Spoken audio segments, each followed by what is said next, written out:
Assalamualaikum warahmatullahi wabarakatuh. Bismillah, alhamdulillah, wassalatu wassalamu ala rasulillah wa ala alihi wa sahbihi wa man walah. Alhamdulillah, kita bersyukur kepada Allah Subhanahu wa ta'ala, kita bisa mulai lagi kajian majelis Ayah Soleh yang sudah hampir 2 bulan kita libur. Mudah-mudahan ini adalah langkah awal kita untuk tetap bisa istiqomah, dan dengannya Allah berikan keberkahan di dalam kehidupan kita. Ini sebelum kita mulai ya, kelihatannya semua pada di tepi, entah mungkin sambil dengarkan kajian sambil ngawasi anaknya kayaknya. Masya Allah. Ya, para yang dirahmati Allah Subhanahu wa ta'ala, kajian kita insya Allah akan mengambil kitab Islahul Mal.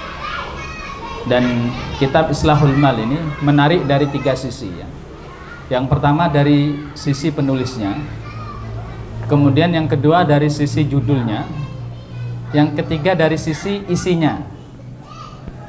Kalau kita lihat dari penulisnya adalah Ibnu Abid Dunya, Abdullah Ibnu Muhammad Abu Bakar Al-Qurashi Al-Ma'ruf bibni Abid Dunya, seorang ulama yang lahir pada tahun 208 Hijriah dan beliau wafat pada tahun 281 Hijriah.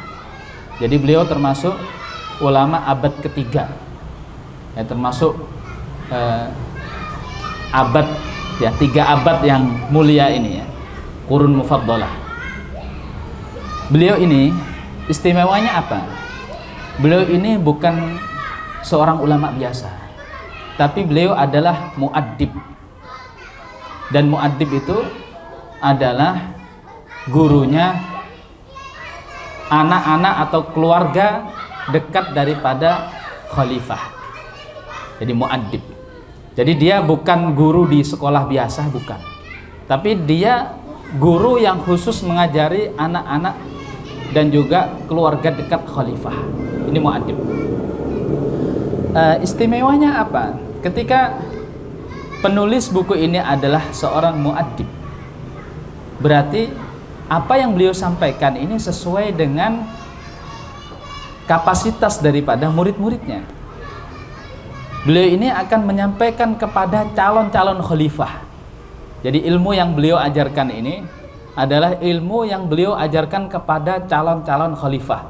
Ini putra-putranya khalifah, putra mahkota, ini calon-calon pemimpin dunia. Maka tidak heran kalau buku-buku yang beliau tulis banyak sekali ya, akan disebutkan oleh muhakkik di sini banyak sekali. Di antaranya adalah buku Islahul Mal.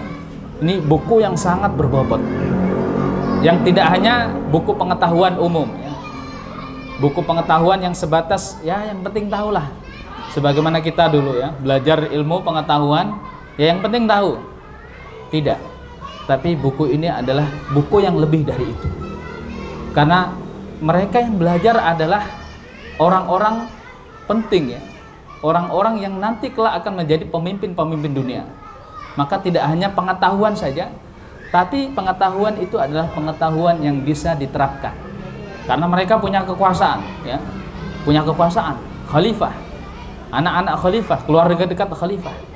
Maka ini memang beliau siapkan buku-buku yang beliau tulis ini supaya bisa tidak hanya dikaji, tidak hanya diilmui, tapi juga bisa diterapkan. Kemudian judulnya ini juga istimewa, Islahul Mal. Jadi islah itu berbeda dengan tadbir. Kalau tadbir itu mengelola, tadbir, dabbara yudabbiru, mengelola. Kalau islah itu memperbaiki. Apa bedanya mengelola dengan memperbaiki? Ya, mengelola ya mengelola sesuatu yang ya tidak harus rusak ya. Kalau dikelola itu bisa jadi dia sudah bagus, cuma dikelola saja, meneruskan yang sudah ada. Tapi islah itu berarti sebelumnya rusak ya, sebelumnya rusak maka harus diperbaiki. Makanya pilihan judul ini juga menarik ya, islah, bukan tadbirul mal, tapi islahul mal, memperbaiki harta. Berarti harta itu rusak. Di tangan siapapun harta itu asalnya dia adalah rusak dan merusak. maka butuh islah, perbaikan. Dan perbaikan di sini tidak hanya membuat harta yang sedikit menjadi banyak, sebagaimana yang sering dipahami oleh orang-orang ya. Memperbaiki harta berarti harta yang sedikit kemudian jadi banyak. Dengan modal yang sedikit bagaimana meraup keuntungan yang sebesar-besarnya. Tapi islah di sini ya mencakup keberkahan yang ada pada harta. Sedikit apapun harta itu tapi berkah. Menjadikan berkah. Menjadi cukup. Semua kebutuhan tercukupi. Kemudian kalau harta itu banyak, maka harta itu bermanfaat. Jadi berkah ketika sedikit, bermanfaat ketika banyak. Islah. Kemudian yang ketiga istimewanya adalah isinya itu hanya hadis-hadis Rasulullah SAW. Jadi beliau pilihkan bagaimana mengislah harta ini, memperbaiki harta ini langsung dari sabda Rasulullah SAW, bukan teori fulan atau teori alan, bukan. Ya, kalau teori fulan namanya sekedar teori, bisa jadi salah. Tapi kalau itu adalah sabda Rasulullah SAW yang langsung dibimbing oleh wahyu, maka itu pasti benar, tidak mungkin salah. Jadi ini istimewanya buku ini. Dan alhamdulillah kita diberi kesempatan untuk mempelajari buku ini. Sebetulnya sudah lama ya, sudah semenjak tahun 2020 ya, kalau tidak salah. Waktu itu kedai Soleh Juara masih Sate Juara, masih di Jalan Kartini ya. Ana diminta oleh Pak Wibit untuk mengisi materi tentang islahul mal. Sudah lama, tapi ya qadarullah belum tercapai. Tapi hari ini biidznillah ta'ala ya Allah berikan kemudahan bagi kita untuk mempelajari kitab ini. Mudah-mudahan betul-betul banyak ya faidah dan manfaat yang kita bisa gali dari kitab ini. Dalam kesempatan ini kita insyaallah akan mengupas 4 hadis yang dicantumkan oleh penulis ya, Imam Ibnu Abi Dunya dalam kitab Islahil Ma'al. Dalam hadis yang pertama, yaitu hadis yang diriwayatkan oleh sahabat Abu Sa'id Al-Khudri radhiyallahu taala anhu. Beliau berkata, qala Rasulullah sallallahu alaihi wasallam. Rasulullah sallallahu alaihi wasallam bersabda, "Man ya'khudhu malan bihaqqihi yubarak lahu fihi, wa man ya'khudh malan bighairi haqqihi famithluhu mithlu alladhi aw famathaluhu mathalul ladzi ya'kulu wa la yashba'." Rasulullah SAW bersabda, barang siapa yang mengambil harta tanpa hak, barang siapa yang mengambil harta dengan haknya, maka dia akan diberkahi. Saya ulangi, barang siapa yang mengambil harta dengan haknya, maka dia akan diberkahi. Dan barang siapa yang mengambil harta tanpa haknya, maka perumpamaannya adalah seperti orang yang makan tapi tidak pernah kenyang. Saya ulangi hadisnya ya. Barang siapa yang mengambil harta dengan haknya, maka dia akan diberkahi. Dan barang siapa yang mengambil harta tanpa haknya, maka perumpamaannya adalah perumpamaan orang yang makan namun tidak pernah kenyang. Hadis ini adalah hadis yang sahih, diriwayatkan juga oleh Imam Muslim. Kemudian hadis yang kedua, an Khawlah binti Qais ibnu Fahad taqul sami'tu Rasulullah SAW. Jadi Khawlah ini sahabiyah radhiyallahu ta'ala anha. Beliau berkata, aku mendengar Rasulullah SAW yaqul, ya, Rasulullah bersabda, inna hadzal mala hulwatun khadirah man asabaha bihaqqihi burika lahu fih wa rubba mutakhawwidin fi ma sya'at nafsuhu min malillahi wa rasulih laisa lahu yaumal qiyamati illan nar. Artinya Rasulullah bersabda, sesungguhnya harta ini ya, dalam riwayat yang lain, sesungguhnya dunia Ini ada dua riwayat ya. Riwayat yang disebutkan Ibnu Abi Dunya mengatakan sesungguhnya harta ini. Dalam riwayat yang lain sesungguhnya dunia. Kenapa? Hulwatun khadirah. Jadi sungguhnya harta ini manis dan hijau. Barang siapa yang mengambilnya atau mendapatkannya dengan haknya, maka dia akan diberkahi. Dan betapa banyak orang yang melakukan apa saja dengan hartanya. Dia menghabiskan hartanya dengan seluruh kehendaknya, dengan kemauan dirinya, tapi hari kiamat tidak ada baginya kecuali neraka.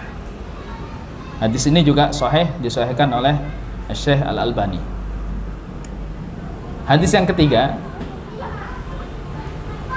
dari Abi Sa'id Al-Khudri radhiyallahu ta'ala anhu, beliau berkata, qala Rasulullah sallallahu alaihi wasallam, Rasulullah sallallahu alaihi wasallam bersabda, inna hadzal mal khadiratun hulwah, faman akhadahu bihaqqihi fa ni'mal ma'unati huwa. Ya, dalam hadis ini Rasulullah bersabda, sesungguhnya harta ini hijau dan manis ya. Ini dibalik lafadznya. Kalau tadi manis dan hijau, sekarang hijau dan manis. Ini termasuk kedetailan para ulama ya. Jadi ulama itu meriwayatkan sesuai dengan apa yang mereka dengar, tidak mengubah. Kalau beliau mendengarnya manis dan hijau, beliau lafadzkan manis dan hijau. Kalau beliau mendengarnya hijau dan manis, beliau pun meriwayatkan hijau dan manis. Sungguhnya harta ini hijau dan manis. Maka barang siapa mengambilnya dengan haknya, sesungguhnya dia adalah sebaik-baik penolong. Siapa yang mengambil harta itu dengan haknya, sungguhnya harta itu adalah sebaik-baik penolong. Hadis ini juga hadis yang sahih, disahihkan, diriwayatkan oleh Ibnu Hajar fil Amali ya. Hadis yang keempat dari Aisyah radhiyallahu ta'ala anha, dari Nabi sallallahu alaihi wasallam, beliau bersabda, innad dunya khadiratun hulwah, faman a'tainahu minha syai'an bitibi nafsin minna wa husni ta'matin min ghairi israfi nafsin burika lahu fih, wa man a'tainahu minha syai'an bi ghairi tibi nafsin minna wa su'i ta'matin minhu wa israfi nafsin kana ghairu mubarak lahu fih. Sesungguhnya dunia ini hijau dan manis. Tadi harta ya, sekarang hijau. Sekarang dunia. Sesungguhnya dunia ini hijau dan manis. Maka barang siapa yang kami berikan, kami titipkan harta ini dengan cara yang baik ya. Jadi dia mendapatkannya, kami titipkan kepadanya dengan cara yang baik. Kemudian juga dia mengeluarkannya untuk sesuatu yang baik, tanpa boros, tanpa israf, tanpa berlebihan, maka dia akan diberkahi. Dan barang siapa yang mengambilnya dengan cara yang tidak baik dan menginfakkannya untuk hal yang tidak baik dan juga israf berlebih-lebihan, maka harta itu tidak akan diberkahi. Hadis ini juga sahih, disahihkan oleh Syekh Albani. 4 hadis ini semuanya berbicara tentang dunia atau harta. Di dalam hadis yang pertama, Rasulullah Shallallahu Alaihi Wasallam menjelaskan tentang orang-orang yang mengambil harta atau menjemput rezekinya. Karena rezeki itu adalah sesuatu yang Allah tentukan. Tapi untuk dapat ke kita, untuk sampai ke kita, maka di antara sunnahnya adalah kita menjemput harta itu. Maka di sini Rasulullah menyebutkan ada 2 golongan. Golongan pertama adalah orang yang mengambil harta dengan haknya. Bagaimana mengambil harta dengan haknya? Ya, para ulama mengatakan hak harta itu adalah zakat. Hak harta adalah zakat. Karena ketika seorang memiliki harta dan mencapai nisab, maka ada kewajiban di situ. Di antaranya adalah zakat. Maka termasuk juga nafkah. ya, nafkah kepada istri, kepada anak, kepada orang tua. Ini juga hak harta. Dan juga diantaranya adalah sedekah. Barang siapa yang mengambilnya dengan haknya, dengan menunaikan haknya, maka Allah akan berikan keberkahan. Dan barang siapa yang mengambilnya tanpa mempedulikan haknya, harta sudah di tangan, ketika datang kewajiban dia malah tidak mau menunaikan kewajiban, maka dia itu diperumpamakan oleh Rasulullah SAW seperti orang yang makan tapi tidak pernah kenyang. Ya, bayangkan ada orang makan, pesan satu porsi, habis, minta lagi porsi yang kedua, habis, minta lagi porsi yang kedua, yang ketiga, demikian seterusnya. Bisa jadi badannya yang tidak kuat, rusak karena kebanyakan porsi. Ya. Kemudian dia merasa seolah-olah dia lapar, padahal sudah banyak, harta yang digenggamnya banyak, tapi dia merasa tidak pernah kaya, tidak pernah tercukupi. Hadis-hadis 4 ini menunjukkan yang pertama adalah tentang bahwasanya Allah memfitrahkan manusia itu cinta kepada harta. Makanya tadi di hadis yang kedua, ketiga dan seterusnya itu disebutkan bahwasanya harta ini adalah sesuatu yang manis dan hijau. Manis ini kan rasa, ya. Jadi manis itu rasa. Dan dikecap dengan indera pengecap, ya. Diketahui dengan indera pengecap kita. Manis. Ketika kita minum minuman, ya, rasanya manis. Jadi ini masalah rasa. Kemudian hijau itu adalah masalah mata, penglihatan kita. Ketika melihat kita pemandangan daun-daunan hijau, dan hijau itu indah, menunjukkan tentang kesegaran. Dan pilihan kata dari Rasulullah SAW, yang mana beliau diberikan kelebihan oleh Allah Subhanahu Wa Taala, memiliki jawami'ul kalim, artinya kata-katanya itu tepat, pilihan katanya tepat. Kemudian ringkas tapi syarat dengan makna. Kenapa beliau sebutkan bahwasannya harta itu manis dan hijau? Ya, manis memang disukai oleh semua orang. Semua orang suka manis. Tapi tahukah kita, manis itu kalau kelebihan akan menjadi pahit. Ya, coba kita minum airnya dikit, gulanya yang banyak. Aduk terus, ya, sampai menjadi larutan, minum. Kalau manis terlalu banyak maka akan pahit. Dalam jangka waktu yang lama bisa jadi kita kena kencing manis. Meskipun di awal enak, ya. Masakan apapun kalau dikasih gula itu enak. Jangankan minuman, masakan saja itu dikasih gula, sayur asam dikasih gula enak. Tapi ada porsinya. Ada porsinya. Ketika itu berlebihan maka akan menjadi penyakit. Begitulah harta. Begitulah dunia, ya. Harta itu adalah sesuatu yang nikmat, sesuatu yang disukai oleh semua orang. Ditaruh di mana saja, digenggam oleh siapa saja pasti dia nikmat. Tapi Rasulullah memisalkan harta ini dengan sesuatu yang manis. Kalau dia terlalu banyak maka akan merusak. Demikian juga hijau, ya.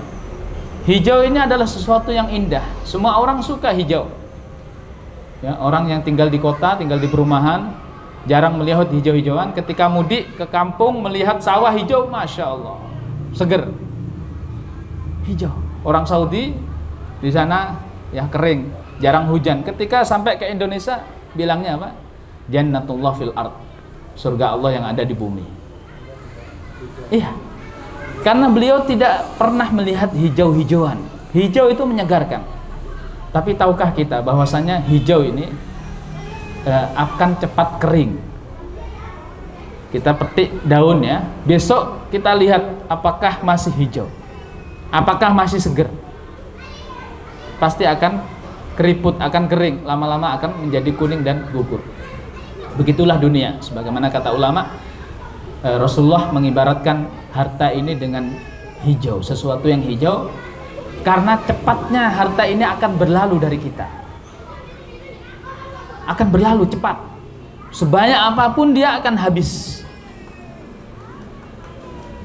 Bisa jadi habis ketika kita masih hidup, bisa jadi habis karena kita sudah tidak bisa menikmati harta itu lagi.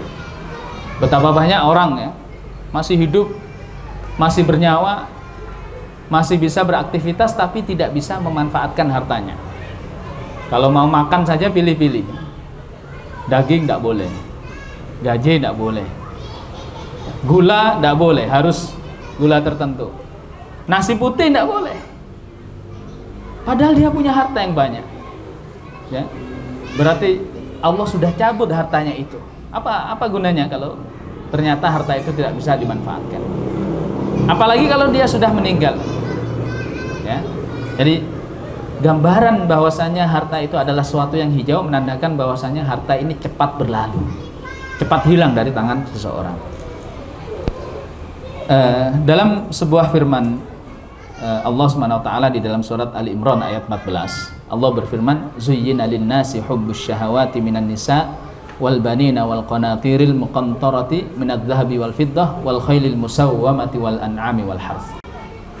Jadi Allah menghiasi manusia, atau manusia itu dihiasi, ya, dihiasi aturnya diperindah dalam pandangan manusia itu, dibuat suka manusia itu dengan syahwat-syahwat yang berupa wanita, kemudian anak-anak, kemudian harta-harta yang melimpah dari emas dan perak,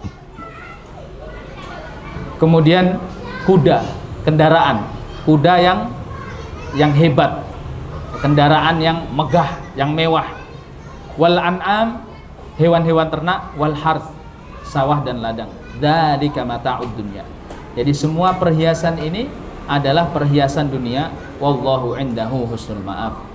Dan Allah memiliki sebaik-baik tempat kembali. Ini ayat ini menunjukkan bahwasanya memang ini adalah fitrah manusia.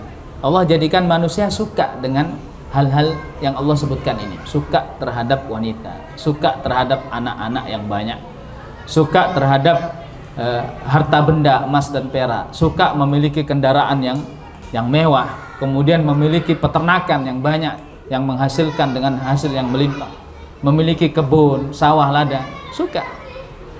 Akan tapi itu semua adalah mata dunia. Ini adalah perhiasan dunia, mata. Ya, jadi dia bukan sesuatu yang kekal, tapi dia mata. Wallahu indahu husnul ma'ab. Sedangkan Allah memiliki tempat kembali yang lebih baik. Ya, lebih baik dari itu semua yang kau miliki. Jadi ini tentang fitrah manusia, dan itu tidak bisa dipungkiri. Ya, tidak bisa dipungkiri. Dan agama Islam adalah agama yang sesuai fitrah. Makanya Islam tidak melarang ya kita menjadi kaya, tidak melarang. Islam tidak melarang kita punya kendaraan bagus, tidak. Ya, Islam tidak melarang kita punya ya anak banyak, tidak. Justru malah memotivasi. Islam tidak melarang kita punya istri, tidak. Justru malah dimotivasi, sunnah, termasuk sunnah Rasul. Jadi ini adalah fitrah manusia, menyukai hal-hal ini, makanya Islam tidak melarangnya. Cuma Allah mengingatkan bahwasanya ini semua adalah kehidupan di dunia. Dan ingat, dengan apa yang kamu ketahui di dunia ini, bahwasanya di sisi Allah di akhirat adalah sesuatu yang lebih baik dari itu semua. Kemudian yang kedua, harta itu bisa menjadi sebab masuknya seseorang kepada neraka. Dalam hadis yang kedua tadi, ketika Rasulullah menggambarkan ya, betapa banyak orang yang Allah berikan harta pada dirinya, kemudian dia bersenang-senang dengan hartanya, dia melakukan apa saja sesuai dengan kehendaknya, maka ternyata di hari kiamat semua harta-harta yang telah dia habiskan untuk kesenangannya ini akan menjadi sebab dia masuk neraka. Dan ternyata harta yang kita miliki sekarang ini menjadi sebab seseorang bisa masuk neraka. Kapan? Ketika dia salah mengelola hartanya, ketika dia salah memanfaatkan hartanya. Kemudian sebaliknya yang ketiga, harta itu bisa menjadi penolong kita di dunia dan di akhirat. Harta bisa menolong kita di dunia. Sebagaimana perkataan ulama ya. Jadi harta itu menolong agama seseorang dan juga menolong kehormatannya.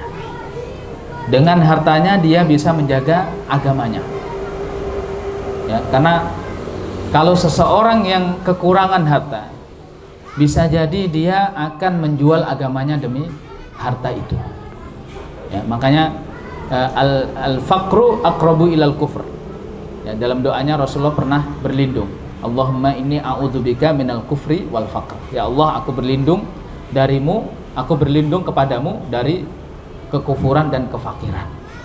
Karena fakir ini bisa menyebabkan seseorang kufur, ya, bisa menyebabkan seseorang ingkar terhadap takdir Allah, ingkar terhadap bahwasanya Allah SWT maha kaya, maha kuasa. Justru dia akan menjual agamanya. Maka harta ini bisa menjaga agama dan juga menjaga kehormatan seseorang. Makanya di sini termasuk faedah yang ketiga adalah dia akan menjadi penolong kita di dunia. Dalam hadis yang ketiga, ya, faman akhadha bihaqqihi fani'mal ma'unatihu. Maka barang siapa yang mengambilnya dengan haknya, ya, dengan tidak lupa kewajiban-kewajiban yang ada pada harta itu, maka harta ini akan menjadi penolongnya. Penolong di dunia, akan dimudahkan segala urusannya dengan hartanya. Dia bisa menjadi orang yang bersedekah, dia bisa menjadi orang yang berhaji. Banyak sekali amalan yang berkaitan dengan harta. Kemudian dia bisa membantu saudaranya, bisa mempermudah urusannya, dan juga harta ini akan menjadi penolongnya di akhirat. Harta ini akan menjadi penolongnya di akhirat. Ya, ketika di akhirat semua amalan akan ditimbang, maka ketika harta ini dulu di dunia dimanfaatkan dengan sebaik-baiknya, dia akan memperberat timbangan kebaikan seseorang. Tapi pertanyaannya, bagaimana harta ini bisa menjadi penolong kita? Dalam hadis yang keempat, ya, dikatakan faman a'tainahu minha syai'an bitibi nafsin minna wa husni ta'matin minhu min ghairi israfi nafsin burikalahu fi. Ada 3 hal. Harta itu bisa menjadi penolong, ada 3 hal. Yang pertama adalah husnu kasb. Jadi baik cara mendapatkannya. Dalam Islam itu yang dinilai dari harta adalah zat harta itu. Apakah harta itu adalah harta yang halal dan thayyib, harta yang halal dan juga baik. Kemudian kasb, cara mendapatkannya. Bukan sembarang cara, tapi cara yang baik, cara yang diizinkan oleh Allah SWT, cara yang dihalalkan. Makanya dalam sebuah firman-Nya Allah berfirman, ya ayyuhalladzina amanu la ta'kulu amwalakum bainakum bil batil illa an takuna tijaratan an taradin minkum. Wahai orang-orang yang beriman, janganlah kalian makan harta sebagian kalian dengan cara yang batil, ya, kecuali dalam akad jual beli yang saling ridho di antara kalian. Ya. Ini salah satu cara mendapatkan harta dengan cara yang baik adalah dengan ridho orang yang kita berakad dengannya. Ada 2 orang, satu ya punya uang, satunya punya barang. Kita butuh pada barang orang tersebut. Maka bagaimana supaya harta itu menjadi baik bagi kita? Maka kita beli sehingga orang itu ridho dengan pembelian kita. Illa an takuna tijaratan an taradin minkum. Jadi kasb, husnul kasb, mendapatkan harta itu dengan cara yang baik. Ini salah satu cara yang pertama. Nah, sekarang ini banyak sekali cara-cara orang mendapatkan harta, ya. Kalau dulu mungkin sederhana, ya, untuk bisa makan, bisa dengan bertani, berburu. Ini cara yang sederhana, jadi langsung dapat sesuatu yang dia butuhkan. Tapi sekarang banyak sekali caranya, ya. Kalau kita lihat muamalah sekarang, Masya Allah, luar biasa, banyak sekali. Tapi pernahkah kita bertanya dengan diri kita, apakah muamalah yang kita geluti ini halal? Kita bertanya seperti itu. Kalau pernah, alhamdulillah. Kemudian buktikan bahwasanya betul harta yang masuk ke kantong kita ini adalah harta yang halal. Ini kasb, husnul kasb. Karena kita takut sekali ketika harta yang masuk itu adalah harta yang haram, maka kullu lahmin nabata an suhtin fannaru aula bihi. Jadi setiap daging yang tumbuh dari harta yang haram, maka tempat baliknya nanti di akhirat adalah neraka. Jadi periksa dari mana datangnya harta kita. Mudah-mudahan harta kita semua dari tempat yang halal. Kalau kita masih ragu, cek lagi, tanyakan kepada ahlinya, supaya kita betul-betul yakin bahwasanya harta kita adalah semuanya harta yang halal. Karena ini cara yang pertama, supaya harta itu nanti akan menjadi penolong kita di akhirat. Kemudian yang kedua adalah husnu infak. Jadi tadi husnu kasb, yang kedua adalah husnu infak. Jadi bagaimana atau cara menginfakkan, mengeluarkan, ya, memanfaatkan harta itu dengan baik. Husnu infak yaitu bagaimana kita memanfaatkan harta itu dengan baik. Ya, ini sudah dijelaskan secara detail ketika kita membahas kitab Al-Kasbu. Jadi ada kebutuhan yang sifatnya daruri, ya, yang darurat harus kita penuhi. Ini tidak ditanyakan ini, karena sifatnya darurat, ya, yang kita tidak bisa hidup tanpanya. Ini harus dipenuhi. Kemudian kebutuhan yang di luar itu, kebutuhan yang mempermudah kehidupan kita, ya, baik itu kebutuhan pangan yang berkaitan dengan pangan kita, yang berkaitan dengan pakaian kita, yang berkaitan dengan kendaraan kita, dengan rumah kita, atau kebutuhan-kebutuhan yang lain yang berkaitan dengan kemasyarakatan, ya, iuran dan sebagainya. Infak kita ini harus kita lihat juga, apakah infak kita ini sudah hasan, sudah baik belum. Kita memanfaatkan harta ini untuk kebutuhan yang baik dengan bijak. Ya, ada kalanya orang itu bingung cara menghabiskan uang. Pernah kita kayak gitu. Ya, mungkin yang sering kita bingung cara mendapatkan uang. Tapi ada orang yang bingung cara menghabiskan uang. Ya, uangnya terlalu banyak sehingga bingung menghabiskan uang. Makanya banyak sekali hal-hal mubazir yang dia lakukan. Ya, uangnya banyak, kemudian bingung mau ngapain, akhirnya ya klub sepak bola dibeli. Bingung, ya. Untuk apa? Ya sudah, klub sepak bola dibeli. Ya, pulau dibeli, dibangun. Setelah jadi istana, mau tinggal di sana takut angker. Ini infak yang baik, husnul infak. Maka setelah terpenuhi kebutuhan kita, kita lihat kerabat kita, periksa masing-masing mereka. Ini infak yang baik, ya. Kemudian setelah itu kita lihat kaum muslimin, kita lihat ulama kita, guru-guru kita. Ya, saya lupa menyampaikan, Ibnu Abi Dunya ini kan muaddib, jadi dia gurunya anak-anaknya khalifah. Ini gajinya per bulan berapa? 15 dinar, ya. 15 dinar itu kalau zakat itu kan 20 dinar. 20 dinar itu nisabnya zakat. Beliau itu 15 dinar per bulannya. Jadi hampir kurang 5 dinar itu sudah wajib zakat, ya. Tapi itu tiap bulan, bukan tiap tahun, tiap bulan itu. Nah, luar biasa. Makanya banyak sekali karya beliau, ya. Karena beliau fokus di sini. Fokus. Jadi mungkin bisa kita manfaatkan untuk sesuatu yang berkaitan dengan ilmu, karena umat kita sekarang itu butuh ilmu. Biarkan para ulama itu fokus mengajar umat, fokus memberikan solusi yang terbaik untuk umat ini. Karena ya kita musibah yang melanda umat ini adalah jauhnya dari ilmu, jauhnya kita dari ilmu. Ya, banyak sekali permasalahan yang ternyata tidak kita dapatkan solusinya, padahal solusinya itu ada, ya, cuma kita belum menggalinya. Baik, jadi yang kedua adalah husnu infak. Bagaimana kita memanfaatkan uang ini, diapakan uang ini. Dan ini tidak harus banyak, ya, tidak harus banyak husnu infak ini, tapi sekecil apapun ya kita harus bisa memanage bagaimana bisa uang yang sedikit ini bermanfaat. Jadi ini cara yang kedua. Yang pertama adalah husnul kasb, yang kedua adalah husnul infak. Kemudian yang ketiga adalah tidak israf, ya, min ghairi israfi nafsin. Jadi tidak israf.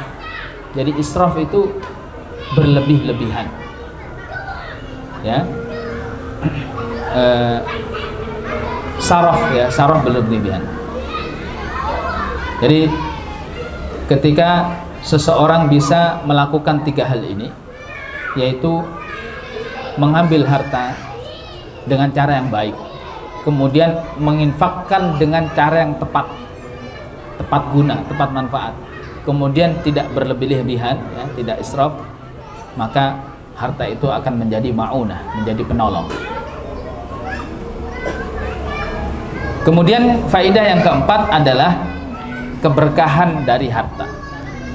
Ini dalam hadis-hadis yang tadi kita sebutkan, ya, janji yang Rasulullah berikan adalah yubarak lahu fi. Jadi janjinya kalau sudah mengambil harta dengan haknya, menunaikan haknya, maka janjinya adalah keberkahan. Apa sih keberkahan itu? Keberkahan itu adalah al-qanaatu wal ghina. Jadi keberkahan itu adalah qanaah dan kaya. Jadi qanaah itu adalah merasa cukup, merasa puas, ya, sedikit tapi cukup, sedikit tapi puas. Tidak seperti orang yang seperti yang dicontohkan Rasulullah, yakul wala yashba, makan tetapi tidak pernah kenyang, tapi hatinya qanaah. Hari ini mendapatkan sekian, alhamdulillah, alhamdulillah, ini insya Allah cukup untuk kebutuhan hari ini. Besok mendapatkan sekian, alhamdulillah, ini lebih banyak dari yang kemarin. Jadi ada qanaah. Kemudian yang kedua adalah ghina, kekayaan. Ya, Allah akan jadikan dia kaya, jiwanya akan merasa kaya. Seberapapun yang akan dia dapat, dia akan merasa ini, alhamdulillah, ini lebih dari kebutuhanku. Idza wa adamuha turithu adamul qanaah wal faqr. Jadi keberkahan itu akan menjadikan orang yang mendapatkan harta qanaah dan ghina atau kaya, sedangkan tidak adanya keberkahan ketika seorang mengambil harta tanpa haknya atau tidak menunaikan hak-haknya, kewajibannya, maka akan diambil keberkahannya, yaitu dia tidak merasa qanaah, bahkan akan merasa fakir. Seberapa banyak pun hartanya, dia tidak akan merasa puas, tidak ada rasa qanaah, ya, seolah-olah tidak cukup. Padahal gaji yang bulan ini misalkan lebih dari yang bulan kemarin, tapi tidak cukup. Penghasilan hari ini mungkin lebih banyak dari penghasilan kemarin, tapi tidak cukup. Jelas tidak cukup, Ustaz. Kan inflasi. Masya Allah. Jadi ya bisa jadi karena inflasi, tapi mungkin, ya, mungkin itu adalah faktor ketidakberkahan, sehingga dicabutlah rasa qanaah itu. Dan ini mungkin tidak kita rasakan, ya, tidak kita rasakan. Artinya apa? Artinya ya saya tetap kok gini-gini aja kok.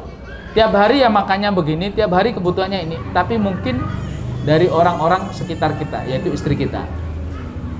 Ya, istri kita ternyata ketika kita serahi uang, ya, untuk belanja hari ini, ternyata ada sesuatu yang memang tidak diperlukan hari ini, karena ada promo, ada diskon, dibeli. Akhirnya untuk hari ini kurang. Atau anak-anak kita ngerengek minta sesuatu, mainan atau apa, jadi kurang. Ketidakqanaan itu karena rezeki yang kita ambil tidak diberkahi oleh Allah Subhanahu wa taala. Bisa jadi lewat kita yang tidak puas, atau keluarga kita, istri kita, anak-anak kita yang tidak puas dengan apa yang sudah kita miliki. Kemudian selain tidak qanaah, yang kedua adalah fakir, merasa senantiasa fakir. Padahal harta di tangannya, tapi dia melihat dirinya itu selalu fakir, selalu kurang. Ini ketika harta itu tidak diberkahi oleh Allah Subhanahu wa taala.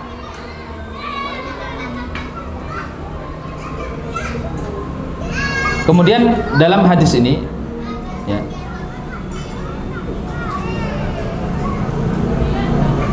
di riwayat yang lain disebutkan innad dunya, jadi dunya, dan dunya ini lebih umum lagi dari kata al-mal.